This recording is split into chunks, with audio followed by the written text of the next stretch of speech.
Hello everyone, and welcome to a new video.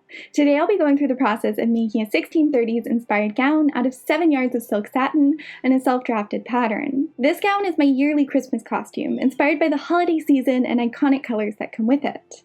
The dress is a warm white and paired with green and red glass stones. It also pairs beautifully with a coordinating green velvet cloak, which I'll be sharing the construction process of in my next video. This dress may look simple, but that's deceptive. It has a lot of structure to it, and it was quite time-consuming to make. I had almost 20 hours of construction footage for this video, and that's not including all the work I did off camera. But I've done my best to edit it down into something that is hopefully both informative and entertaining, and on that note, let's get started. I had already drafted my pattern, so the first step was roughly cutting the bodice pattern pieces out from a very lightweight canvas. And when I say roughly, I mean it. I'm leaving over an inch around each edge of the pattern at points.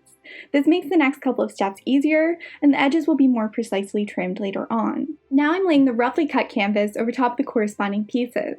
This canvas is so lightweight it's actually translucent.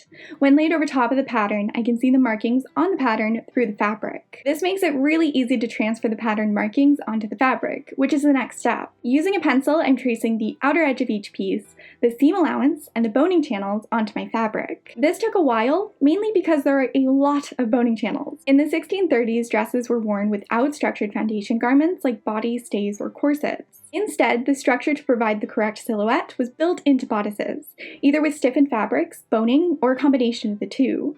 This makes the construction a lot more time-consuming because in addition to making a dress, you're also making the structure to support it. Once all the markings were transferred to the fabric, I used the fabric panels I'd already cut as a guide for cutting the base layer of the bodice, which is a slightly thicker, medium-weight canvas. You want a material that won't stretch and is relatively sturdy, but not thick, because you don't want to add bulk to the bodice. And once again, I'm not being at all precise when cutting this out.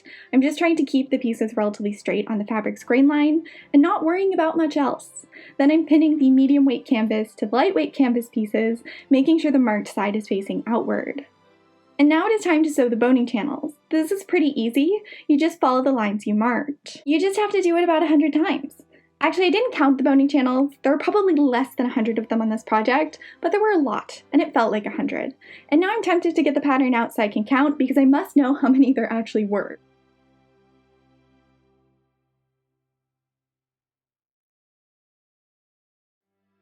Anyway, after all the boning channels were done, I trimmed the loose threads, of which there were many, and ironed each piece thoroughly. And now it's time to actually add the boning. I'm using plastic boning, which I'll leave a link to in the description box. Its fancy name is synthetic whalebone, but I think that's pretentious. It's plastic. If your boning channels are the right size, this process is pretty easy. I simply lay the boning over top of the channel, then make a mark on the boning so it's a ½ inch shorter than the channel after accounting for seam allowance. Once the bone is cut to the right length, you can file the corners or simply use scissors to trim them so they are more rounded, which is the method I was using for this project. Now I'm pinning my boned panels to what was supposed to be the outer layer of fabric, which is a lovely warm white silk satin that I bought in the garment district. I'm pinning the canvas layer to the silk with the right side of the satin facing outward and the marked side of the canvas facing inward. Once again, these pieces were roughly cut out. My mistake here was not ironing the base layer before pinning it to the satin. I don't like ironing plastic boning, and I thought the tension of the satin would keep it flat after sewing the layers together. But it did not, and since the base layer was slightly warped when pinning it to the satin itself didn't end up sitting flat against the base layer. I also didn't account for the bulk of the boning. Though the plastic boning is very flat, unlike some alternatives like zip ties, the volume of it was still visible through the canvas base layer and through the top layer of satin. So after cutting the layer of satin out and sewing it onto all the base layer pieces, I attempted to correct my mistakes. I decided to treat the layer of satin already sewn to the base layer as a layer of padding, which helps diffuse the appearance and bulk of the boning.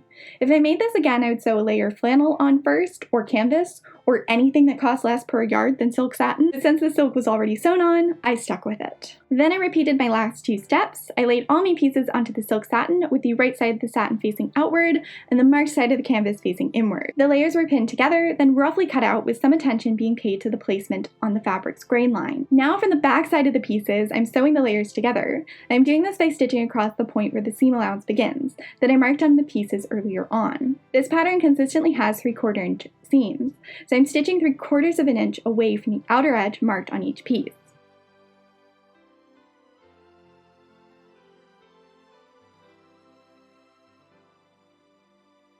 And after doing this, the pieces are finally cut to the correct size, following the outer edge marked onto the lightweight canvas at the very beginning. The reason I didn't cut them to the correct size at the beginning is because that makes all the previous steps harder, because you have to be conscious of having all the edges lined up at all times. That would mean the edges of the lightweight canvas have to be perfectly matched up with the edges of the pattern when marking the boning channels. Then the edges of the medium weight canvas have to perfectly match up with the lightweight canvas. You'd have to use a lot of pins when stitching the boning channels to prevent the layers from slipping, and a lot more when stitching the satin layer on too. But none of that is a concern when they are just cut roughly to size. And that also means, since what will be the outer edges of the pieces aren't cut yet, the edges won't fray during the previous steps.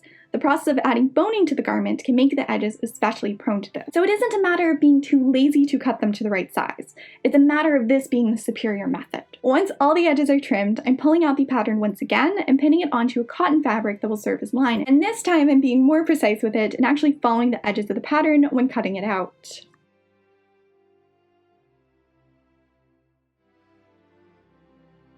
I'm pinning the lining onto all the pieces at once, so I only have to make one trip to the sewing machine, and the first victim is what will be the stomacher. I'm lining all the edges up, then pinning the layers together, paying special attention to the top and bottom edges, since those are what I'll be stitching across. For the lining for the side panels, I'm transferring the lacing panel placement points onto the fabric before removing it from the pattern. Then I'm pinning the side panel lining to the side panels, and this time I'm paying special attention to the front edge, the edge around the neckline, and the edge around the armhole, since those are what I'll be stitching on these pieces. For the back panel, I'll be stitching around the top edge, which is part of the neckline, and halfway down the side edges. One portion of the side edges are seamed to the side panels, and the other portion is finished with the lining, so the sleeve can be stitched to it later on. All the pieces were pinned to the lining with the right sides facing each other, and you may have noticed that for all these pieces, I was placing my pins on the back side of the fabric. That isn't a coincidence. I did that because I'm also sewing the layers together from the back side of the fabric. Once again, I'm using the markings on the lightweight canvas layer as a guide for the sew. I'm stitching inside the line where the seam allowance begins, just past the stitching that secured the satin to the base layer, since I don't want that line of stitching to be visible when the garment is turned right side out. You may also notice that I switched to sewing machine feet. I'm using a zipper foot, which is also sometimes called a piping foot. This allows me to get right up against the edge of the pieces without bumping the boning with the edge of the foot and creating uneven stitches. Now I'm trimming the edges of the pieces. I'm cutting the total seam allowance down to about a 1/2 inch, then I'm layering the seam allowance and trimming the canvas layer down to about a 1/4 inch, if not less. I'm also clipping into the seam allowance where it is curved and trimming off excess volume from points or corners so they'll turn outward smoothly. Which is the next step. The lining was sewn on in such a way that all the pieces can be turned right side out, revealing their now finished edges. Once that's done, I'm going around each piece and using my fingers to kind of massage the fabric until the lining sits just underneath the outer layer of fabric and isn't visible from the front of the pieces. Then I'm using pins to temporarily secure it in place. There's a method of cutting your lining slightly smaller than the outer layer of fabric, in which this happens naturally since the edges of the outer fabric are forced inward. But that doesn't really work with heavily boned or structured garments. So after pinning around all the newly finished edges, I'm sewing around all of them using large, almost basting stitch sized whip stitches. These go through the lining, the base layer, and a few threads of the satin, making them almost indetectable from the exterior of the garment, but keeping all of the edges in place. Now I'm pinning the side panels to the back panel. Once again, I'm using a zipper foot to sew this seam, so I can get right up against the edge of the boning that is stitched alongside the seam allowance of the bodice. And I'm sewing this with a 3/4 inch allowance.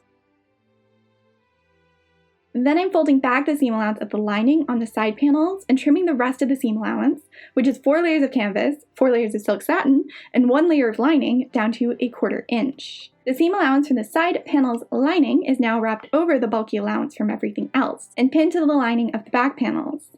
This hides the raw edges away in a pleasing manner without adding any additional bulk. Then I whip stitch the folded edge encasing the seam to the lining, and that finished the seams nicely. To finish the bottom edge of the bodice, I cut out strips of cotton on the material's diagonal grain line, which gives it some natural stretch. Then I folded the edges of the strips inward to create binding for the bottom edge of the bodice. One folded edge of the binding was pinned a 1/2 inch away from the bottom edge of the bodice, with 1 inch extending past the front edge. The binding was top stitched on and sewn as close to the folded edge as I could possibly get it. Then the seam allowance at the bottom edge of the bodice was trimmed to a little less than 1/4 inch, and the binding was turned upward, which also folds the bottom edge of the bodice inward, and pinned to the lining. Now the binding is a whip stitch to the lining. And it's time to switch focus for a bit and work on the lacing panels. These will be sewn inside the side panels of the bodice and sit underneath the stomacher. I set them aside earlier on and didn't get around to boning them until this point. After the boning was added, I stitched around all the edges. Then I trimmed off the excess material. The lining was pinned into these panels, and I'll be stitching around the top, bottom, and front edges of each one. Then I'm clipping the corners and trimming the seam allowance down, just like I did with the previous pieces. The lacing panels were turned so the right sides were facing outward. I folded the front edge inward by 1.25 inches, and from the right side of the panels, I sewed around the top edge, then pivoted and stitched 1 inch from the front edge and across the bottom of the panel. This secures the portion folded inward into position. Using the same cotton I used as lining, I cut out more strips of 2-inch wide binding on the fabric's diagonal grain line. The edges were ironed inward by 1/2 inch.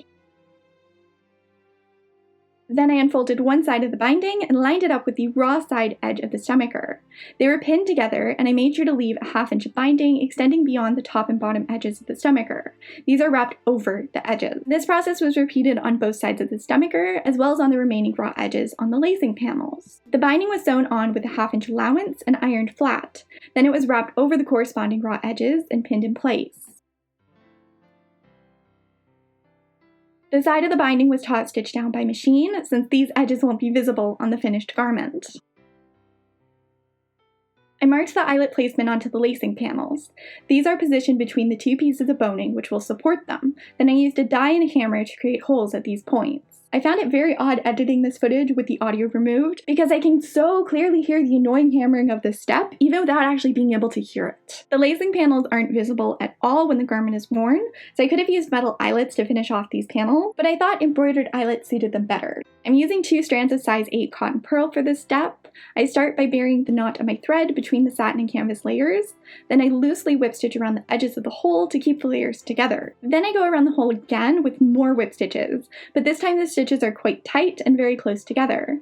The goal is to completely and densely cover the raw edges of the hole with thread. If done properly, you'll create a very pretty, very durable embroidered eyelet. And this has to be done 12 times, which isn't so bad, or it wouldn't have been under usual circumstances, but I was working on a set of stays at the same time, which had over 30 eyelets, so my fingers were pretty sore by this point. I could have, and probably should have used a thimble, but I'd rather work on building up my gross finger calluses. That's nature's thimble. When the eyelets are done, so are the lacing panels, and they're ready to be sewn into the bodice.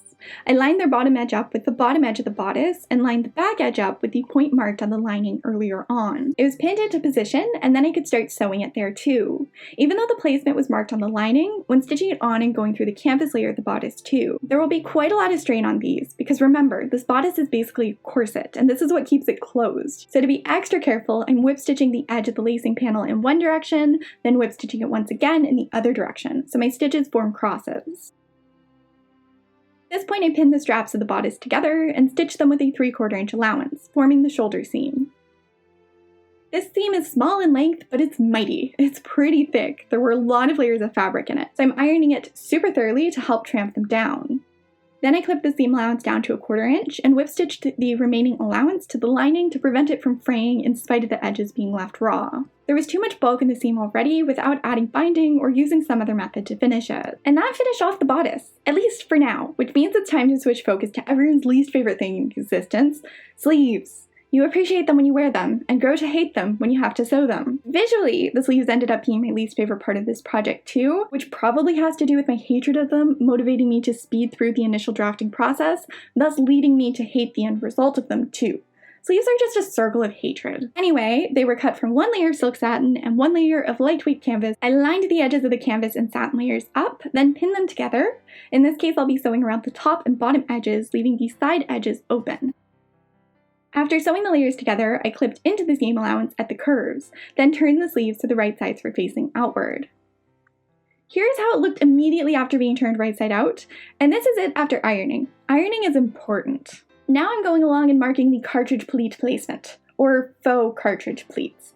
Cartridge pleats are a method of gathering material done with even running stitches sewn parallel to each other. Cartridge pleats are best for thicker fabrics, and when you're working with a lot of volume, since thinner fabrics will often crease at the gathering points instead of forming rounded cartridge-like pleats. So since I'm working with a thinner material and not gathering it down very densely, I'm faking the appearance of cartridge pleats.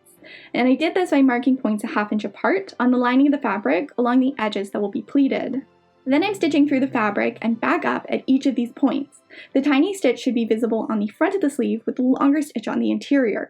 I repeated this all the way across the edge and pulled the thread taut to gather the edge to my desired length before tying the thread off. Then I'm following the same stitch pattern ½ inch away from the first line of stitching. You're supposed to mark this stitch point too, but I did not, and this was repeated on both edges of both sleeves. I pinned the side edges of the sleeves together, then stitched them together with a 3/4 inch allowance. And this footage is missing, but given that I had 20 hours of footage to edit and organize, I'm pleased that that is all the footage that I'm missing. The seams were ironed open. Then I trimmed the seam allowance of the canvas down to 1/4 inch or so, and wrapped the seam allowance from the satin layer over top of it.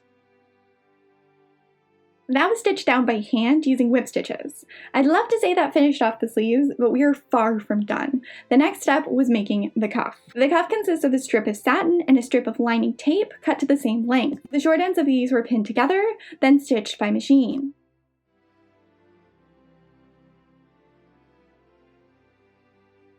The seam allowance was ironed open, and then I used my iron to fold the edges of the satin band inward.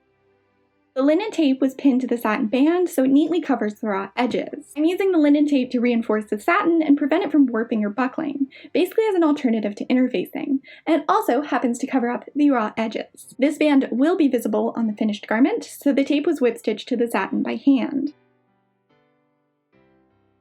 I lined the seam of the cuff up with the seam of the sleeve, then pinned them together with the right sides facing each other. The edges for the cuff and sleeve were finished independently and will not be seamed together. Instead, they will be sewn together by hand using tiny whip stitches. This is done to preserve the cartridge pleat. As I sew, I'm shifting the placement of the pleats so they're evenly distributed. And that finishes off the sleeve. Now it's time to stitch it to the armhole.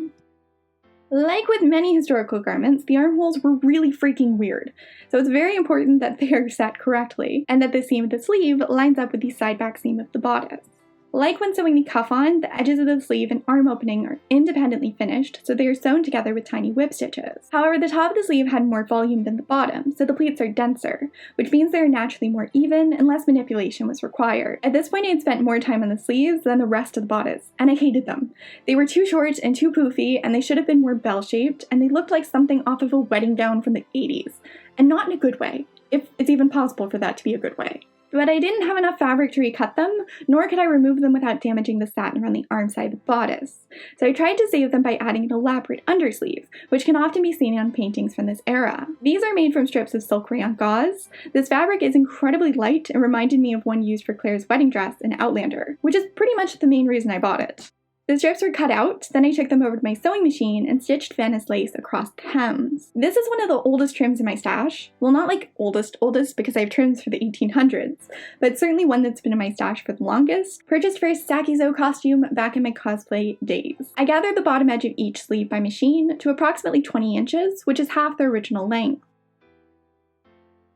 My plan was to finish the bottom edge with bias binding, so I cut 2-inch wide strips of satin on its diagonal grain. Then I ironed one edge inward by a ½ inch and sewed the other edge to the hem of the sleeve with the right sides facing each other. The binding was cut to the exact size I wanted the cuff to be, so I gathered the fabric slightly more while stitching it on to get it to fit. I folded the binding outward in preparation of ironing it flat and folding it inward, only to decide that I really liked the 1-inch cuff it created. Folding it inward would make it narrower, and I didn't want that. But I didn't want the hem of the sleeve to be left raw and dangling about, so I top stitched some cotton tape over it. Then I trimmed the hem of the sleeve so the raw edges didn't extend past the cotton tape. Then I pinned more lace to the bottom edge of the tape with the right sides facing outward. This was salvaged from my first and absolutely horrible, disastrous attempt at undersleeves, which will not be shown in this video. I had to cut the lace to remove it, so it's slightly narrower than it should be, but will still look quite pretty. This was repeated for the other sleeve, then the lace was sewn on. Now it was supposed to be binding, but turned into a sleeve band cuff, thing was folded down to cover the raw edge from the sleeve and the top edge of the lace. That was stitched down, and I actually stitched right down the middle of the band, and that's because I'll be sewing lace trim to the middle of the band too, which will cover the machine stitching. I pinned the lace trim to the middle of the cuff by eye, making sure it covered the machine stitching. Then this was sewn on by hand. I originally bought this lace for a corset, but didn't get enough of it, so I was happy to finally have a use for it. This project was really a test of my stash, since the silk satin is a peculiar, not quite white, not quite ivory color. Finding things to match it, even in my hoard, was a challenge, but this was perfect. After the lace was on, I gathered the top edge of the sleeve by machine. Once again, this was done by eye, but the edge was then bound with lace binding, which was cut to the exact size I needed the edge to be, so I could manipulate the material as I sewed it to get it to fit and to be the perfect width. With the raw edge bound, I went ahead and sewed up the side seam. This was sewn as a French seam, so it was first sewn with the wrong sides facing each other, then the seam allowance was trimmed to 1/4 inch, and the sleeve seam was pinned and sewn once again, this time with the right sides facing each other. I pinned the now finished undersleeves to the interior of the cuff of the outer sleeve, oversleeve, actual sleeve, evil sleeves. It's whip stitched in place in a manner that is secure but still allows them to be removed if need be. And now it's time for the skirt. This fabric was almost 60 inches wide, so instead of cutting panels lengthwise on the fabric and seaming them together like I have to do with 42-inch wide fabrics, all I needed to do was trim one edge of the 4-yard length of fabric I had remaining, and it was ready to be turned into a skirt. The skirt will be cartridge pleated like the sleeves, but we've already established that thin fabrics don't suit cartridge pleats very well, so I'll be bulking out and finishing the top edge of the skirt with strips of medium weight canvas, which I'm marking and cutting here. The strips were sewn together to form one super long strip. Then stitched to the top edge of the rectangle that will soon be a skirt, with a 1/2 inch allowance and the right sides facing each other.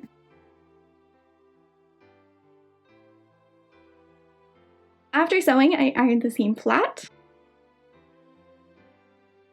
then folded the canvas strip inward at the point where the material naturally wants to crease, and it was ironed once again. The natural crease point is at the top edge of the canvas, so I knew it was relatively even. Now once again, I'm folding the top edge inward where it naturally wants to crease, and this time it's at the bottom of the canvas strip. So this may seem willy-nilly, but I'm following the lines of the strip that was carefully measured, so I know it's being turned inward by an even amount. So that quite literally finishes the top edge of the skirt, and now it's time to finish the front edges of the skirt. I'm doing this by first turning the front edges inward by a 1/2 inch, and to make sure I'm doing this evenly, I'm marking a line 1 inch away from the front edge. And then I'm folding the front edge inward so it meets that line and ironing it down. I marked a line 3.5 inches away from the now folded edge, and I'm folding the fabric inward once again to meet that line. I whip stitched this edge down by hand, and this was repeated on the other front edge as well.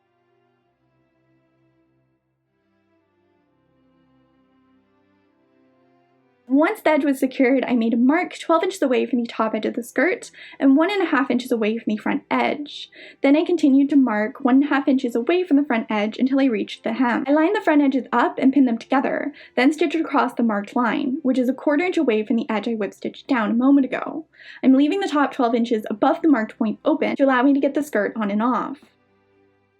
After sewing, the seam allowance is ironed to one side, and the 12-inch portion left open is folded and ironed inward by 1.5 inches to match the appearance of the sewed seamed portion. I'm using a marking crayon, which is supposed to be washable but is not because Dritz and their water-soluble claims are a lie, to mark the placement of the snaps, which will hold the skirt closed. The snaps were stitched on by hand at the marked points, and I don't have much to say about this other than I hate sewing snaps. They are better than sewing hooks and eyes, but they still suck. I'd rather sew eyelets any day. But when this is done, it forms a very nice hidden closure at the front of the skirt. The next step in skirt construction is cartridge pleating. This time around I had more fabric to work with, so my marks are placed further apart, leading to bigger, deeper pleats, which provide more volume. In hindsight, I definitely had enough fabric to sew these as normal cartridge pleats without it looking too odd, despite the lightweight material, but I didn't think of that at the time, so I used the same faux cartridge pleat method that was featured on the sleeves.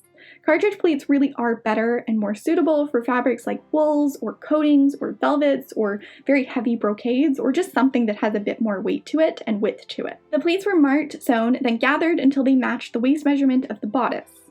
Then a line was sewn parallel to the first line of stitches and it was done!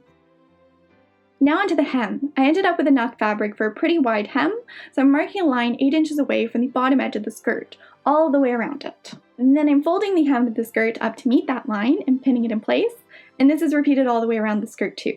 It would look very odd if you only did part of it. The hem was sewn by hand with cross stitches. These aren't particularly dense or small stitches, but it doesn't take that much to secure a hem on a lighter weight fabric. I'll link a tutorial and a diagram of how to do this stitch down below in case you're curious, because it's sort of hard to describe.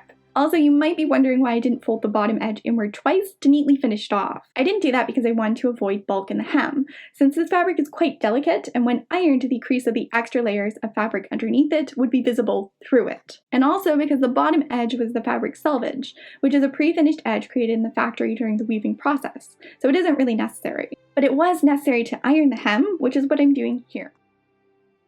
And now I'm sewing the skirt onto the bodice with whip stitches. The skirt is sewn to the bottom edge of the lacing panels, part of the side bodice panels, and the back panel. You want the front inch or so of the side panels left free from the skirt to allow the stomacher to slip underneath it. Also, I may not have pleated my skirt enough. It was like 4 inches too big for the bodice, though I don't know how, so I had quite a bit of easing to do while stitching it on. Also, stitching it on took ages. It's secured with really tiny stitches and is surprisingly time-consuming. Now we can revisit the stomacher. I'm marking the point where it will secure to the bodice and the point where the bars need to be attached. I did this using a water-soluble marker, which is actually water-soluble. Then the bars can be sewn in, and I think we've already established that I don't like sewing these.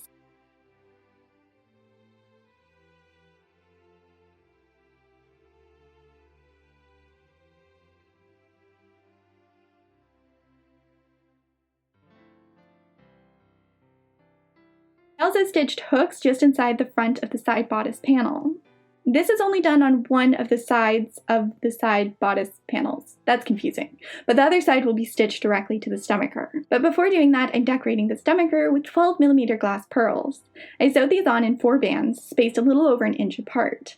I used a newly acquired waxed millinery thread for this, which boasted about its strength on the packet. And then on my first fitting, when the slightest bit of tension was put on the thread, it snapped. Pearls went everywhere. It was a bad time. I had to resew them on later with a different thread and ended up adding a glass stone to the center of each band, which I think looks better anyway, so maybe the thread breaking was a happy accident, even though it was pretty annoying at the time. I used running stitches to secure the outer edge at the side panel to the stomacher. Then I used much more thorough, smaller, and stronger whip stitches to secure the edge of the stomacher to the lining and the canvas layer of the bodice. Now the dress was done, but this project was not. From the very beginning, I had planned on pairing it with elaborate beaded jewelry, as seen in historic paintings. I later learned that these jewels were artistic additions added by painters rather than accessories that actually existed. But the actual existence of things is completely irrelevant when you're the one making something. That's the joy of creating. So I moved forward with my bedazzled 17th century fantasy. I couldn't quite afford gemstones with elaborate gold settings, so I went to Etsy and bought glass monties and cameo frames instead, and I'll link where I purchased these down below. The oval frames I purchased have a floral and scalloped pattern around the edges, but they are made for making pendants and had loops on the top. I cut these loops off on all but 3 of the frames using tin snips. Then I used E6000 and lots of it to glue the monties into the frames. The word monty is usually used to describe faceted glass stones secured to metal settings that allow you to sew them onto things.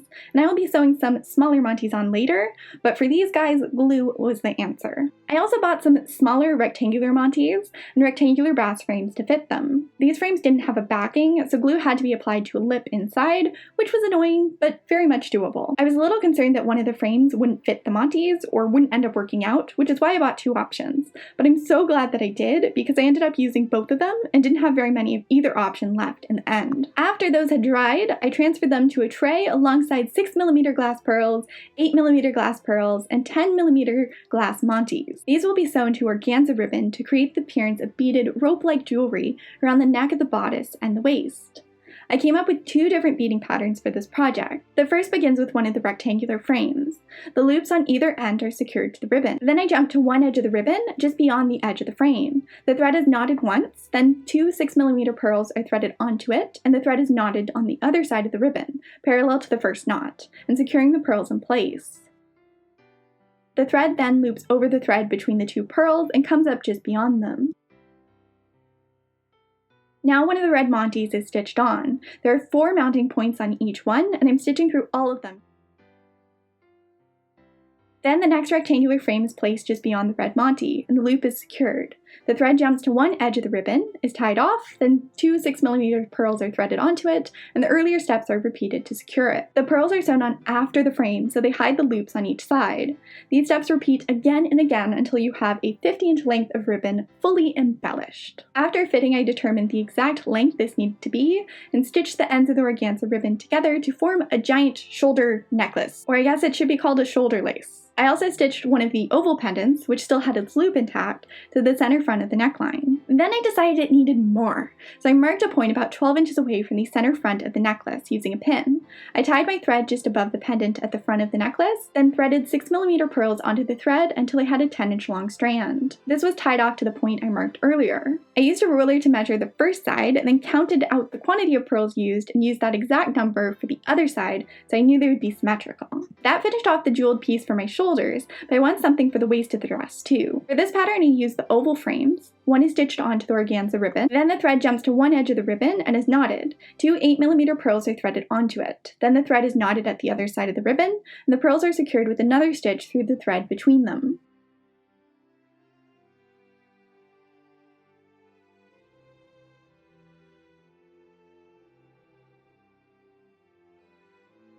The thread is knotted once again at one side of the ribbon just beyond the pearls. Then 2 10mm monties are sewn on next to them. The thread is tied off at the other side, then threaded back through the other side of the monties. Finally, a stitch is placed over the thread between them, firmly securing them in place. Another row of 8mm pearls is stitched next to them, and now the next frame is sewn on, and the process repeats.